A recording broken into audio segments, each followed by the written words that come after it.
Ang mga tala at tula ni Ron Canimo at pinagyang boses ni at Ginoong Marvin.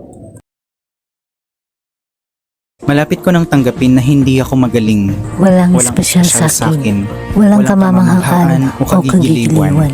Hindi ako katulad ng iba mahusay sa kwentahan o sa kwentuhan. Parehong kaliwa ang paa, hindi kasundo ang musika. Karaniwan lang, Nandito para para itanghod ang mga mata, para pumalakpak sa iba.